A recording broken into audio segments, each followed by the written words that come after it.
आप सभी लोगों का बहुत बहुत स्वागत। माय नेम इज विजय। आप ई पाठशाला के चैनल पे क्लास 9th की हिस्ट्री देख रहे थे। दोस्तों हम चैप्टर कर रहे थे नाजिज्म के बारे में और क्लास 9th की सीरीज़ पे हम इस वीडियो लेक्चर सीरीज़ में तीसरे पार्ट पे आ चुके हैं। क्लास 9th की history Nazism and the rise of the Hitler के बारे में डिस्कशन हो रहा है। हमने ये देखने की कोशिश करी थी पहले दो पार्ट के अंदर कि किस तरीके से नाजीवाद की शुरुआत पूरी जर्मनी के ऊपर हावी हो जाती है, इवन लोग उन्हें पसंद करने लगते हैं। और यही तीसरे पार्ट में वीडियो आगे कंटिन्यू चल रही है। दोस्तों अगर आप सभी लोग ये भी फैमिली पे जुड़ना चाहते हैं नोट्स के लिए तो ज़रूर जुड़िएगा। हिंदी इंग्लिश में नोट्स मिलते हैं और साथ में आप हमारे साथ कोई भी क्वेरी करनी होती है तो आप हमारे साथ ई पाठशाला इंस्टाग्राम अकाउंट के साथ भी जुड़ सकते हैं। अब शुरुआत कहाँ से कर रहा हूँ वो देखने की कोशिश करिए। आई होप आपने वीडियो के पहले पार्ट देख लिए होंगे और नहीं देखे हैं तो ऑफकोर्स ये पार्ट आपको समझ में नहीं आने वाले हैं। डिटेल में डिस्कशन दे रखी है तो पहले और दूसरे पार्ट जाके वॉच आउट करिए, जब भी तीसरा पार्ट समझ में आएगा। अब शुरुआत होती है 1925 के टाइम पीरियड में और आपको पता था कि आर्थिक इकोनॉमिक क्राइसिस जर्मनी में चल रहा था। और 1925 के अंदर अगर आप देखें तो आप देख सकते हो हिंडनबर्ग नए प्रेसिडेंट चुने जाते हैं जर्मनी के, जो लास्ट 1934 तक रहते हैं। हिंडनबर्ग एनसीईआरटी में बहुत छोटा सा नाम दिया हुआ है, बट मैं चाहता हूँ कि मेरे जो ई पाठशाला के व्यूअर्स हैं वो समझे कि जर्मनी की हिस्ट्री की शुरुआत में इनका क्या रोल रहा था। दोस्तों आप सभी लोगों को पता था कि 30 जनवरी 1933 हमने पहले भी पढ़ा था कि किस तरीके से जो चांसलर थे आपके क्या कहते हैं जर्मनी के, वो कहीं ना कहीं जो पार्टी थी नाजी पार्टी, उनको 36 के इलेक्शन के अंदर काफ़ी अच्छी तरीके से 37% का वोट मिला था। और लास्ट अगर आप देखें तो ये व्यक्ति लास्ट चांसलर थे लास्ट 1933 जनवरी के अंदर 1933 में। अब यहाँ पे प्रॉब्लम ये हुआ कि ये हार जाते हैं और हारने के बाद अगर लास्ट इलेक्शन आप देखो तो यहाँ पे इनको 37.3% की सीटें मिलती है। और 1933 के इलेक्शन में हिटलर जो है वो जीतते हैं और हिटलर जीतते हैं तो इसलिए हिंडनबर्ग क्या कहते हैं कि हिटलर अब जो है चांसलरशिप की गद्दी संभालेंगे। सिंपल सी बात है, इतना समझ में आया। क्योंकि मेन बात ये है कि जर्मनी की गद्दी अगर संभालने के लिए यहाँ पे चांसलर आ रहे हैं तो ऑफकोर्स प्रेसिडेंट जो होता है उनको शपथ दिलाएगा वगैरह वगैरह, जैसे हमारे इंडिया के अंदर होता है ना, तो सेम वैसा ही वहाँ पे भी हो रहा है। अब दोस्तों यहाँ पे आती है शपथ की बारी। तो आप ये नोटिस करेंगे शपथ का ही लिखा हुआ है कि on 30 January 1933 Hitler was offered to chancellorship by the president Hindenburg. It was the highest position of the cabinet minister. After the acquiring the power, Hitler began to dismantle the structure of democratic rules. अब क्योंकि आपको मैंने पहले ही बताया था कि democracy और विमर constitution तो कई सालों से चल रहा था वहाँ पे। लास्ट 1900 जैसी आपका क्या कहते हैं फर्स्ट वर्ल्ड वॉर खत्म होता है 1919 के अंदर, तो उस टाइम से वहाँ पे डेमोक्रेसी चल रही थी, विमर कॉन्स्टिट्यूशन था, समय समय पे प्रेसिडेंट अपॉइंट होते थे और पीएम की जगह चांसलर अपॉइंट होते थे। लेकिन ऑफकोर्स वहाँ पे हुआ क्या, वहाँ पे हुआ क्योंकि लास्ट गद्दी जो है चांसलरशिप की नाजी पार्टी के जीतने की वजह से अब यहाँ पे किसको मिल जाती है, अब मिल जाती है आपको क्या कहते हैं हिटलर को। अब हिटलर अभी नॉर्मल पीएम है, वो हिंडनबर्ग उनको शपथ दिलाने की बात कर रहे हैं। अब जैसे ही बंदा पीएम बनता है अब यहाँ से कहानी शुरू होती है और ये था जर्मन की हिस्ट्री का टर्निंग पॉइंट, जो एनसीईआरटी क्लास 9 की एनसीईआरटी में बड़ा ही एक शब्दों में समझाने की कोशिश करी हुई है।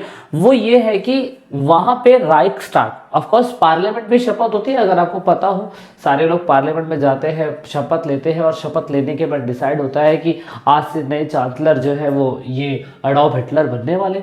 अब यहाँ पे क्या हुआ, फरवरी के अंदर जब जनवरी के अंदर इलेक्शन जीत गया और फरवरी के अंदर जब शपथ लेने की बात हुई तो रहस्यमयी तरीके से ना राइक्सटाग पार्लियामेंट के अंदर क्या हुआ, आग लग गई। यानी कि जर्मन की संसद के अंदर आग लग गई और जर्मन की संसद के अंदर आग लगते ही हिटलर को बहाना मिल गया कि भैया ये तो एक ऐसी सिचुएशन है जहां पर कहीं ना कहीं मे भी शायद से कुछ ऐसे लोगों का हाथ हो जो नहीं चाहते हैं कि जर्मन के अंदर हिटलर जो है प्रधानमंत्री बने। तो इस तरीके से उन्होंने फायर डिग्री लिखा हुआ है, यहाँ पे फायर डिग्री ही लिखा हुआ है, फायर डिग्री अनाउंस्ड ऑन फरवरी 1933। जैसे ही शपथ लेने जा रहे थे 28 फरवरी 1929 में, याद रखिए 1933 में, उन्होंने एक क्या कर दिया, एक सिस्टम जारी कर दिया और बोला जब तक हमें पता नहीं चलेगा किसने क्या कहते हैं ऐसे रहस्यमय तरीके से जर्मन की जो मेन पार्लियामेंट है रीस्टैग उस पर आग लगा दी है, तो जब तक सारे अधिकार निलंबित कर दिए जाते हैं, सारे अधिकार जो है सस्पेंड कर दिए जाएंगे। Right to speak, right to debate, right to contest election, सरकार के खिलाफ कुछ बोलना, सब कुछ बंद कर दिया गया। अगर सब कुछ बंद कर दिया गया तो आप ये देख सकते हैं ये था पूरी तरीके से जर्मन के इतिहास का काला दिन। मतलब आप जहां इलेक्शन की बात हो रही है, जहां लोग राइट टू वोट करते हैं, वहां पे अब लोगों को अधिकार नहीं होगा कि वो सरकार के खिलाफ कुछ बोल सके। तो ये चीज़ आप देख सकते हैं यहाँ पे, ये पूरी तरीके से एक फतवा होता है ना, एक तरीके का मुसलमानों का फतवा होता है। ऐसे जर्मनी के अंदर ये आग लगने की वजह से हिटलर चुप नहीं बैठता है, हिटलर पूरी तरीके से सारी चीज़ों को बंद कर देता है। और बंद करने के बाद आप ये देख सकते हैं यहाँ पर after the Hitler turn his arc enemy, और उसके बाद जितने भी कम्युनिस्ट लोग थे, जितने भी जिप्सीज लोग थे, उन सब के लिए कंसंट्रेशन कैंप्स बनाना चालू कर देता है। कारण सिंपल सा ये था कि वो लेना चाहता था बदला, वो बदला ही लेना चाहता था कि भैया जो मेरे खिलाफ आएगा ऑफ कोर्स उसको मैं कंसंट्रेशन कैंप के अंदर डाल दूंगा। अब ये काली स्थिति परिस्थिति इतनी ज़्यादा खतरनाक थी जहाँ पर बेचारे जो जर्मन्स के अंदर जो बेचारे क्या कहते हैं जितने भी जिप्सीज थे, कम्युनिस्ट थे, यहूदी लोग थे, उनके लिए एक सिटी बनाई गई, स्मॉल सिटी, जिसमें कम से कम थाउजेंड्स ऑफ पीपल को अरेस्ट करा गया और वहीं पे उनको रखा जाता था खराब स्थिति के अंदर। कारण सिंपल सा क्या था दोस्तों, अगर आप देखो तो एक इनेबलिंग एक्ट लागू कर दिया जाता है। इस इनेबलिंग एक्ट के तहत क्या होता है, सबसे पहले तो हिटलर सारे ही सिस्टम को क्या कर देता है, खत्म कर देता है, और पूरी तरीके से इनेबलिंग एक्ट के तहत वो कहता है कि जर्मनी के अंदर डिक्टेटरशिप होगी, जितनी पॉलिटिकल पार्टी है, यूनियन पार्टी है, उनको बैन कर दिया जाएगा, और उसके बाद नाजी पार्टी की ही मोनोपोली चलेगी। Nazi party completely economic, media, army, judiciary सब पे कंट्रोल कर लेगी। इस तरीके से इनेबलिंग एक्ट जो था वो पूरी तरीके से ये दिखाता है हिटलर की तानाशाही को। और दोस्तों क्लास 9 का बच्चा इतना सफिशिएंट नहीं होता कि चीज़ों को इतना डीपली समझ पाए, लेकिन बस आप ये समझिए चलिएगा कि अगर जर्मनी की कहानी का अंतिम कहीं ना कहीं मोड़ और ख़राब स्थिति कहीं से पैदा हुई तो वो इनेबलिंग एक्ट के बाद ही पैदा हुई, और यहाँ से यहूदियों की और जिप्सियों की उल्टी गिनती चालू हो गई। इसने कुछ नहीं करा, इसने अपने अपने यूज़ के लिए डिफरेंट टाइप की पुलिस बनाई ताकि सोसाइटी के ऊपर सारी चीज़ों पे स्पेशल सर्विलांस ही रख सके। सर्विलांस में आप देख सकते हो regular police, storm troops, Gestapo, और उसके बाद एसएस, उसके बाद प्रोटेक्शन स्क्वाड, सिक्योरिटी सर्विस के लिए, सबके लिए इन लोगों ने क्या कहते हैं अलग अलग पुलिस बना दी। जैसे अपने इंडिया के अंदर होता है ना, मिलिट्री पुलिस अलग है, स्टेट पुलिस अलग है, ट्रैफिक पुलिस अलग है, उसके बाद क्रिमिनल पुलिस अलग है, सीआईए अलग है, रॉ अलग है, आईपी एजेंट अलग है, बहुत सारी पुलिस अलग अलग टाइप की होती है। तो ऐसे ही पूरी जर्मनी के अंदर अलग अलग टाइप की पुलिस को बना दिया गया। और ये जो लोगों का काम था, इन लोगों का मेन काम था कि जो लोग पूरी तरीके से यहूदी हैं, जिप्सीज हैं, उनको टॉर्चर सेंटर यानी कि कंसंट्रेशन कैंप पे लीगली यातना के लिए भेजा जा सके। अब इनसे जो फालतू बोलता था उसके लिए इसने सिंपल सी बात है ये पुलिस बनाई, और शहर के शहर जहाँ जहाँ कब्जे कर दिए जाते थे वहाँ पे जो जर्मन्स लाइक बच्चे होते थे, जर्मन्स बॉर्न ब्लडेड लाइक लगते थे, उन्हें जिंदा रहने का अधिकार था। जो नहीं थे ऑफकोर्स उनको जिंदा रहने का कोई अधिकार नहीं था, उनको निकाल फेंकते थे। अब दोस्तों हिटलर ने कोशिश करी, क्योंकि हिटलर ने लोगों की उम्मीद जो थी वो बनाए रखी थी, इसलिए हिटलर ने कहा कि मैं लोगों की उम्मीदों को पूरा करूंगा, रोजगार दूंगा, अर्थव्यवस्था को अच्छा करूंगा। उसके लिए उनके जो मंत्री थे, उनके एक सलाहकार, आप देख सकते हैं अडॉल्फ हिटलर के सलाहकार है, ये इकोनॉमिक्स ऑफिसर थे। इन्होंने हिटलर को समझाया कि आपको अगर पूरी तरीके से जर्मनी को फंडिंग कराना है, अच्छा करना है, एम्प्लॉयमेंट जनरेट करना है, तो उसने दो चीज़ करी। नंबर 1, उसने जर्मन सुपर हाईवेज बनाने चालू करे और वॉल्क्सवैगन जैसी कारों को बनाने की शुरुआत करी। कारण सिंपल सा, यहाँ पे अगर पूरी तरीके से हाईवेज बनने चालू होंगे तो आप नोटिस करेंगे लोगों को रोजगार मिलेगा। पूरे जर्मन में हाईवे बनने लगे, लोगों को रोजगार मिलने लग गया। उसके बाद जब वॉल्क्सवैगन जैसी कारें बनने लगी तो ऑफकोर्स इंडस्ट्री स्टैब्लिश हुई और रोजगार बढ़ने की शुरुआत होगी। तो ये चीज़ थी उसकी शुरुआत। और दोस्तों हिटलर ने फाइनली दूसरे और इलाकों को कैप्चर करना चालू कर दिया। हिटलर ने 1993 के अंदर लीग ऑफ नेशन से अपने आप को बाहर कर लिया। और लीग ऑफ नेशन क्या है, जब आप पूरी तरीके से क्लास 12th में आएंगे तो लीग ऑफ नेशन के बारे में आप समझ पाएंगे। हिटलर ने अपने रायनलैंड के इलाकों को और रूह को 1936 के अंदर कैप्चर कर लिया। इस तरीके से ना जनता के मन में हिटलर की जो छवि थी वो अच्छी बनती चली गई और नए जर्मन्स बच्चे जो ऑफकोर्स अभी जस्ट जवान हो रहे हैं, वो उनके लिए जो हिटलर है भगवान की तरह साबित हुआ। इसने ऑस्ट्रिया को 1938 में इंटीग्रेट करा, पार्ट बना लिया और उसके बाद चेकोस्लोवाकिया के दूसरे प्लेसेस को भी कैप्चर करना चालू कर दिया। दोनों ही जगहों को जब इसने कैप्चर कर लिया तो आप ये याद रखना, जो जर्मन्स लाइक ब्लू आइज बच्चे हैं जो उनके जैसे लगते हैं उनको अपने देश के अंदर रखा, नहीं तो दूसरे लोगों को कंसंट्रेशन कैंप में ले जाके मारना चालू कर दिया। हिटलर की गिनती ये है कि मैंने डेटा निकाला था, कहीं कहीं 60 लाख बताया जाता है कि जब तक 12 साल तक वो रहा 60 लाख लोगों को मार दिया जो गिनती में है। आप सोचिए जो गिनती में नहीं है वो तो कितने सारे मरे होंगे। तो एक दिन के अंदर आप देख सकते हो कितना कुछ उन्होंने कितने लोगों को मारा। तो जर्मन्स भी 39 के अंदर, और जर्मन्स ने पोलैंड को भी 39 में कैप्चर कर लिया। दूसरी कंट्री ने कोशिश करा कि क्या कहते हैं बचाया जा सके, रशिया सोच रहा था कि बचाए जर्मन्स के थ्रू, जर्मन से बचाए, लेकिन ऑफकोर्स जर्मन्स को उस टाइम पीरियड पे कोई भी हराने वाला नहीं था। यहाँ पे पूरी तरीके से हिटलर सिर्फ और सिर्फ कोशिश कर रहा था कि जितनी ज़्यादा लैंड एक्वायर करता चला जाएगा उसकी जर्मनी जो है पूरी तरीके से स्ट्रांग होती चली जाएगी।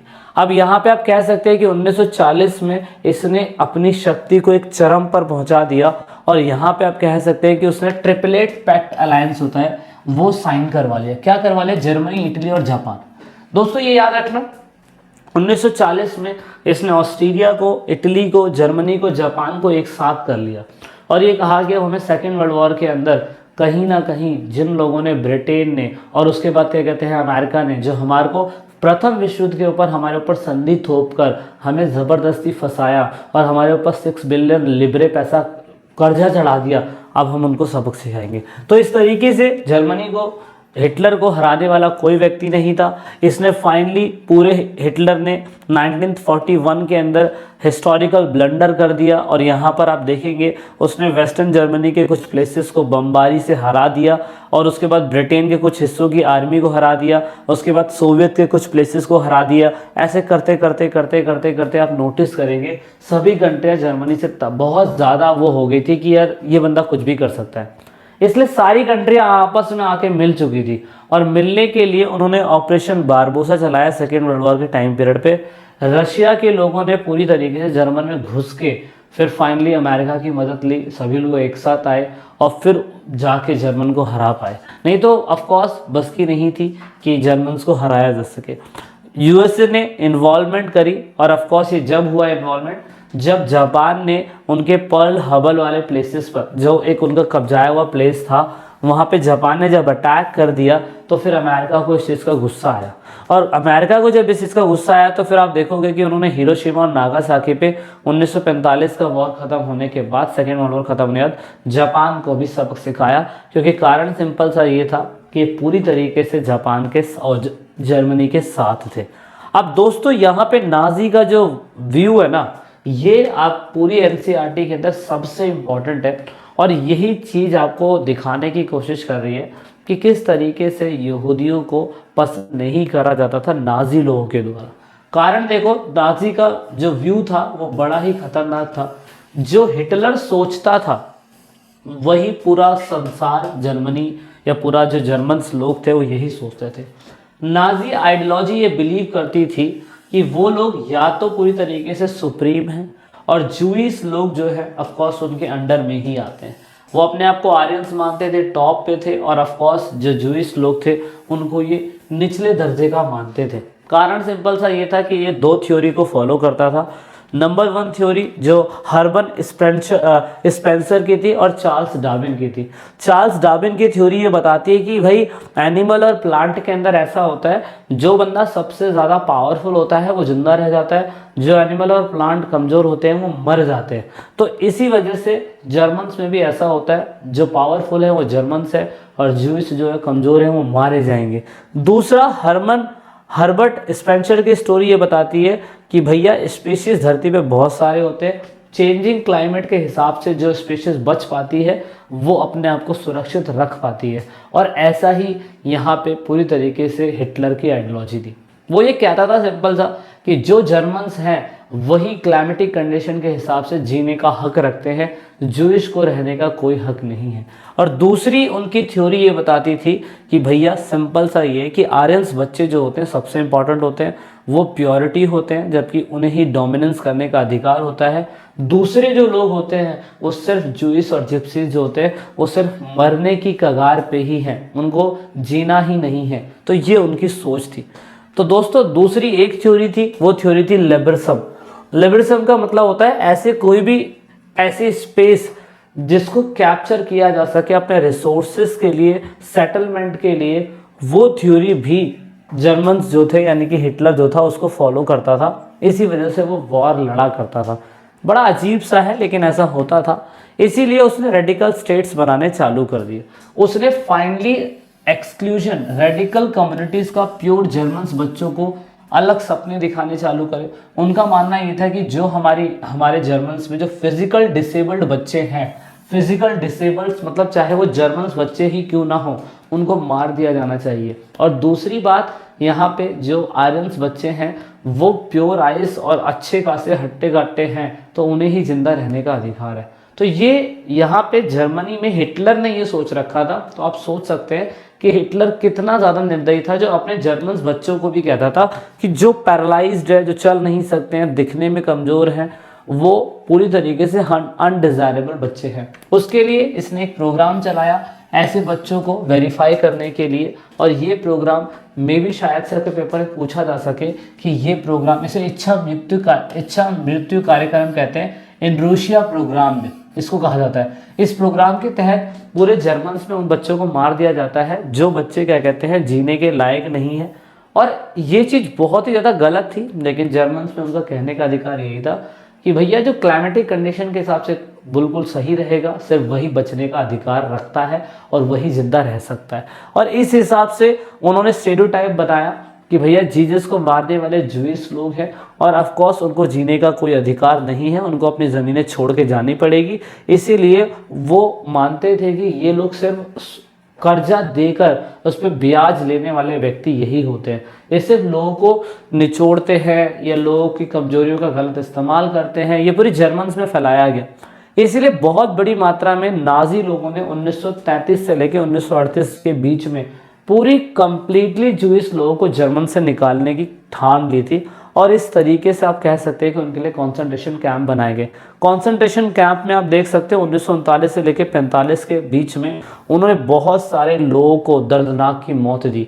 ये कंसेंट्रेशन कैंप ऑस्ट्रिच का कंसेंट्रेशन कैंप है। इसमें डेली कम से कम 4 से 5 हज़ार लोगों को मार दिया जाता था। और कारण सिंपल सा ये था कि आप देख सकते हो कि उन्होंने कंसंट्रेशन कैंप में कहीं ना कहीं गैस चैम्बर्स भी बना रखे थे। गैस चैम्बर्स ये थे कि जब बॉडी कोई मर जाती थी तुरंत जला दिया जाता था उनको, और डेली इनका यही काम होता था। यहाँ पे वो चाहता था कि जो भी इलाके उसने कैप्चर करे हैं वहाँ पर पूरी तरीके से एक ऐसा जनरल गवर्नमेंट इलाका बनाया जाएगा जहाँ पे सिर्फ जर्मन्स बच्चे ही रहेंगे या जर्मन्स लोग ही रहेंगे। इस तरीके से हर बच्चे का एग्जामिन होता था। जैसे मान लीजिए कि पोलैंड को इन्होंने कैप्चर कर लिया तो इसके लिए एक स्पेशल टीम बनाई जाती थी। वो टीम वेरीफाई करती थी कि बच्चे क्या उस लायक है या नहीं। अगर लायक नहीं है तो ऑफ कोर्स इनके बाल काटे जाते थे, कपड़े उतारे जाते थे और उसके बाद इनको ऐसी कंडीशन में रखा जाता था कि खुद ही मर जाएंगे, तो उसके बाद इनको जला दिया जाता। तो ये स्थिति थी। आप ये देख सकते हो गैस चैम्बर तक ले जाने के लिए इस ट्रेन का इस्तेमाल करा जाता। यहूदियों की बस्तियों से जब खाली करवा के कैंपों में, कंसंट्रेशन कैंपों में ले जाते थे तो इन्हीं रेलवेज का इस्तेमाल किया जाता था। तो आप कह सकते हैं कि यहाँ पे जब तक सेकेंड वर्ल्ड वॉर चल रहा था जूइश लोगों की हालत बिल्कुल ख़राब थी, उन्हें जीने का कोई अधिकार नहीं था। यहाँ पर आप देख सकते हैं कि हिटलर कितना निर्दयी है। दैट इज़ इतिहास में उसको इतना ज़्यादा क्या कहते हैं मैसेकेयर किलर बोला जा सकता है कि इतने सारे लोगों को मारने वाला व्यक्ति था। दोस्तों वीडियो का चौथा पार्ट जल्दी आएगा, नेक्स्ट पार्ट में मिलेंगे जो इस चैप्टर का लास्ट पार्ट होगा। So this is it in this video and I hope that you like this video. और बहुत सारी डिटेलिंग मैंने इसमें बताने की कोशिश करी जो एनसीईआरटी में नहीं बताई है। वीडियो अच्छी लगी तो लाइक शेयर सब्सक्राइब। जय हिंद, जय भारत, वंदे मातरम।